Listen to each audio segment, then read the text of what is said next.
So the Hulkbuster miniature was a fairly extensive or fairly large project in terms of the amount of effort and time I had to put in.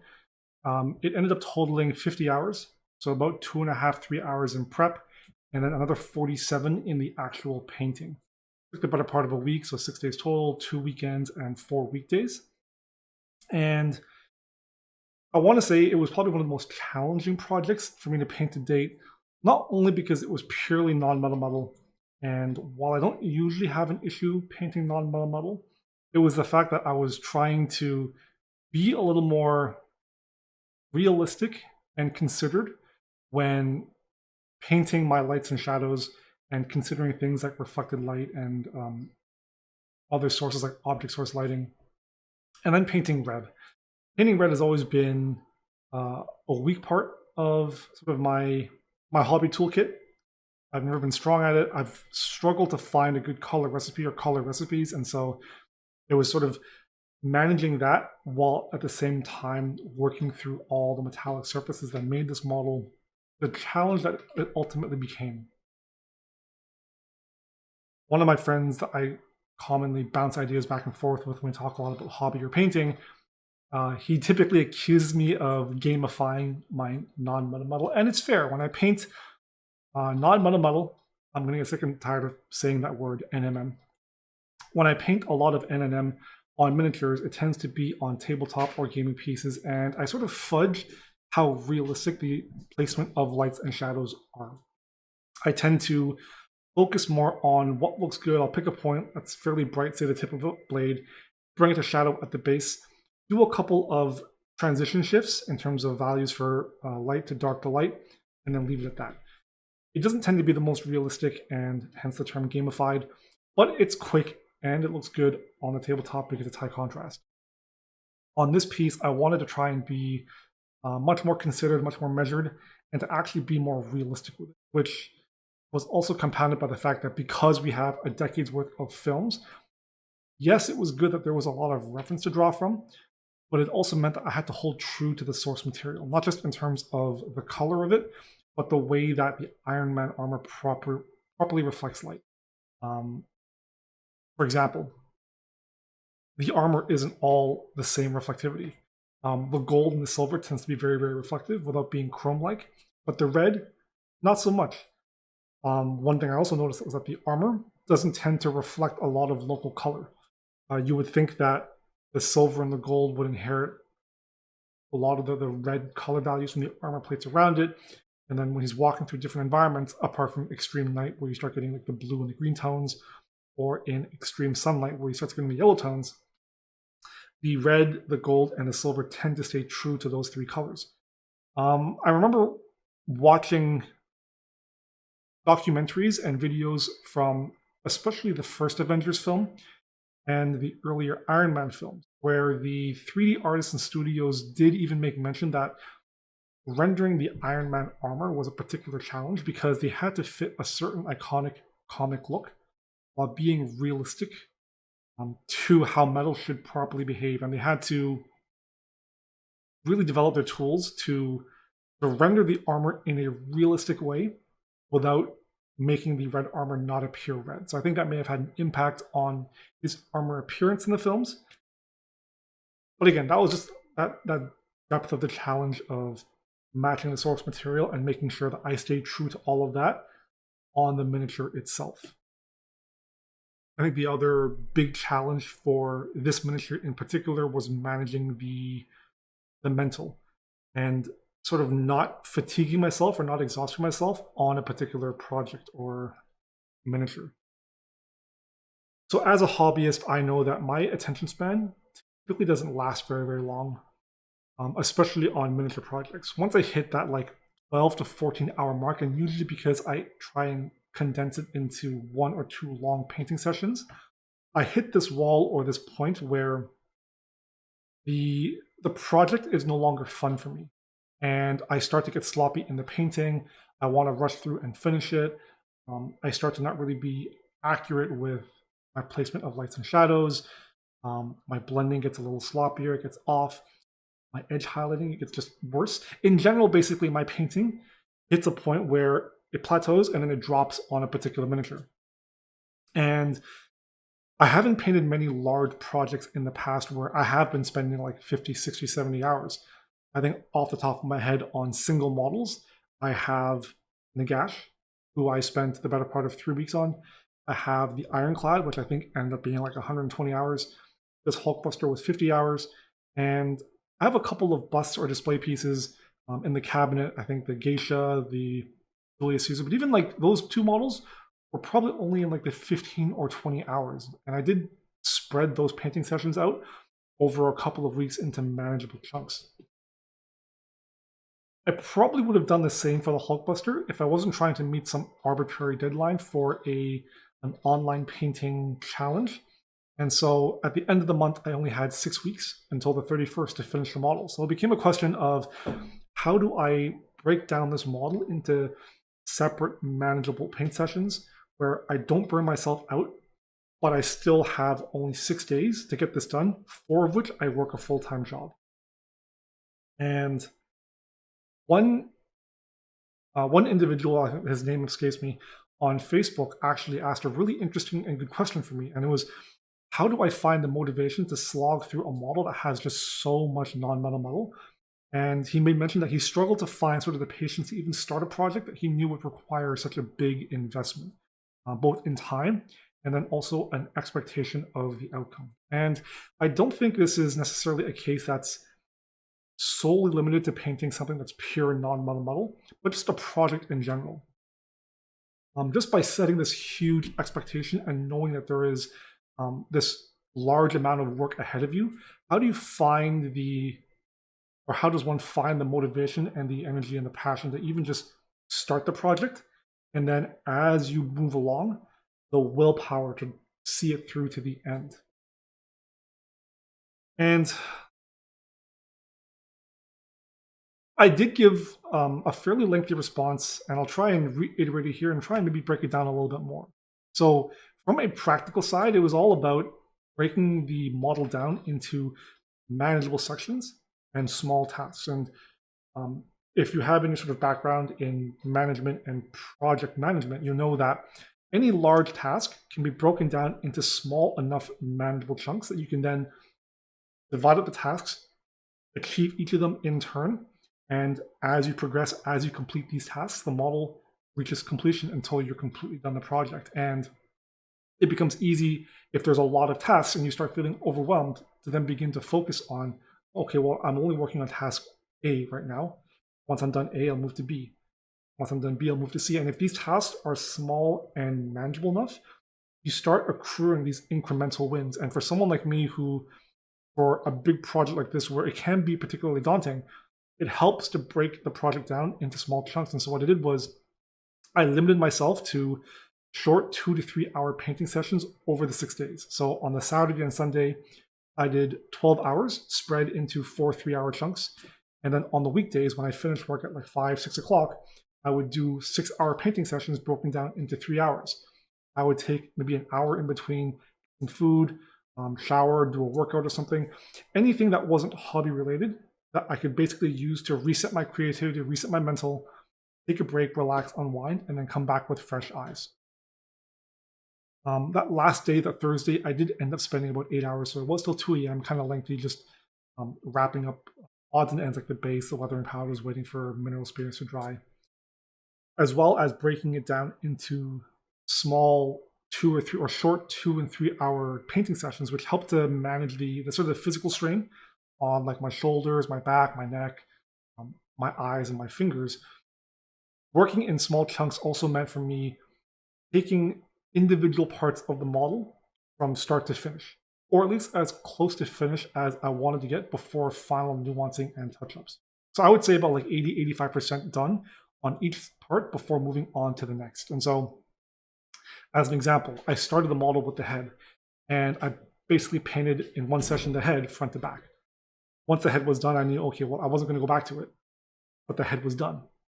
I could then move on to the next part, which was the chest plate. Only the front part, because the chest plate was so big, so complex, there was a lot of reflections to have to deal with. And by doing this, by taking each armor panel in turn, through these short sessions, I was able to manage that mental and physical fatigue. And every time I would start and finish a new section, I found that I wasn't rushing through. Even though I was on a deadline, I wasn't exactly pushing to finish faster. I was taking my time in considering each part, all the proper lights and shadows and placements of it. My blends were a lot smoother, although I intentionally kept some blends rougher just because of the implied wear and tear and just based on some of the references I was seeing from Age of Ultron. And then more importantly as well, things like edge highlighting. My lines were always super sharp, super crisp, because I wasn't ever hitting a point of this creative wall where I was just done with the model. By keeping the paint sessions short, every time I sat down, it was more like, okay, well, I'm painting a tiny model. I'm painting only for these couple of hours, and I don't have a long 6 or 12-hour painting session ahead of me. I only have these 2 or 3 hours. Managing that from just a practical perspective helped me to push through those long hours of painting, those 47 hours. Addressing the other part, I think, how do you get started on a big project like this and have the patience and willpower to drive it through? Something I don't share a lot, but, and I'm sure a lot of people have this, is something called imposter syndrome. I'm not going to say I'm an amazing painter by any means. I think if you ranked it like in a global scale, I'd moderately put myself at like middle of the pack. I think I'm better than your average painter, but then compared to a lot of the high-end competitive painters, people like Ben Kometz, Andy Wardle. Names are escaping me right now. But like people that consistently win Golden Demons, they win Slayer Swords, they're winning Crystal Brushes, Sergio Calvo. These high-end painters, I'm nowhere near them. And from a mental perspective, I suffer a lot from imposter syndrome where my brain tells me I'm not that good of a painter. And very often I can psych myself out from actually starting a project or even finishing a project to the level that I think or I know I can achieve, even though I can do it. And this Hulkbuster was no different. I bought the model when it first came out. So this would have been about, I think, like a month and a half, 2 months ago. I built the model the day I bought it, and then it sat on my shelf the entire time up until about a week ago.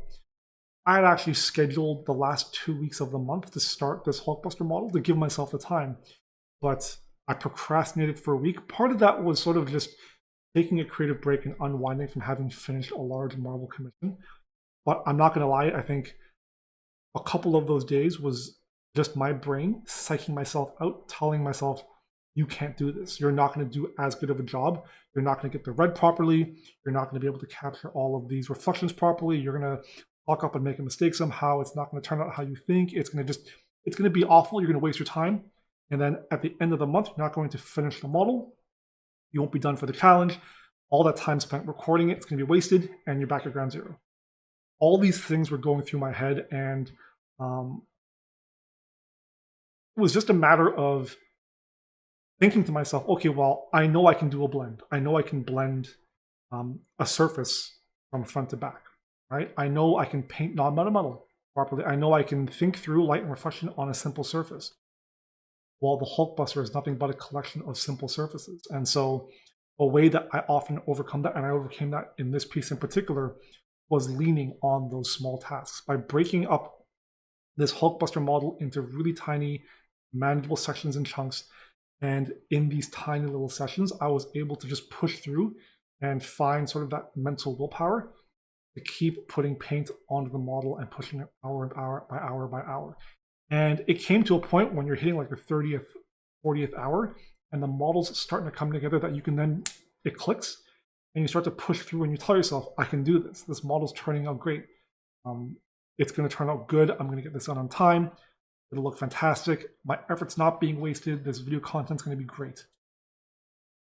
I think social media also has an important role to play in this. And very often we think of social media as sort of this negative cesspool of, if you don't want to have your feelings hurt, or if you want to protect your mental sanity, don't go on social media. You don't read the comments and videos, especially if you're big or if you have a big social media platform.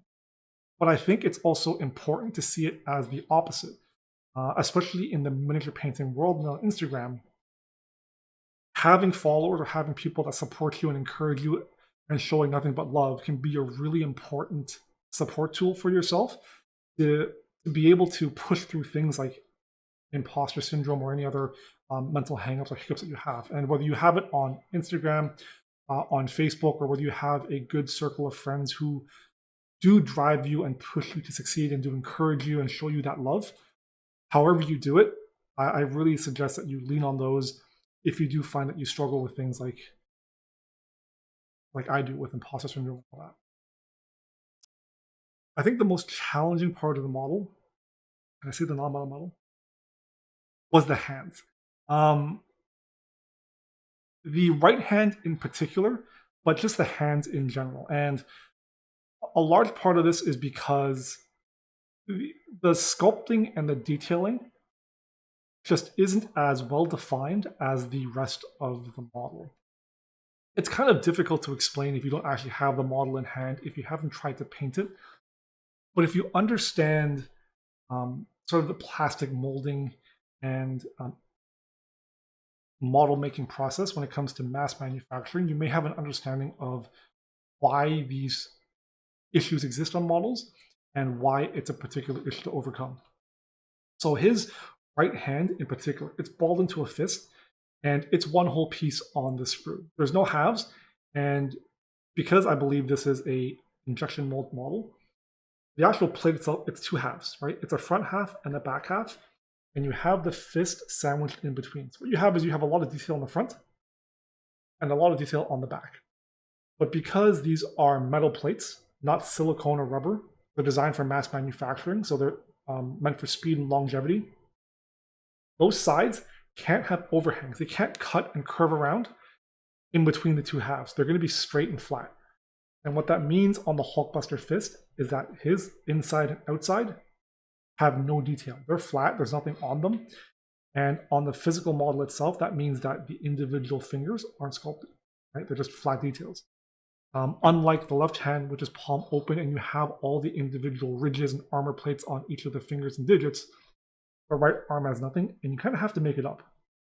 One of the issues as well is because of the fist and the way it's casted, this top part is on a flat near the edge joint. And what that means is these details also can't overhang. All they are straight lines. So where on the left hand, you have a lot of cool cuts and individual plates for the joints and the plates and the way they overlap and intersect. On the right hand, on the knuckles in particular, there is nothing. The knuckle plates blend into the forearm or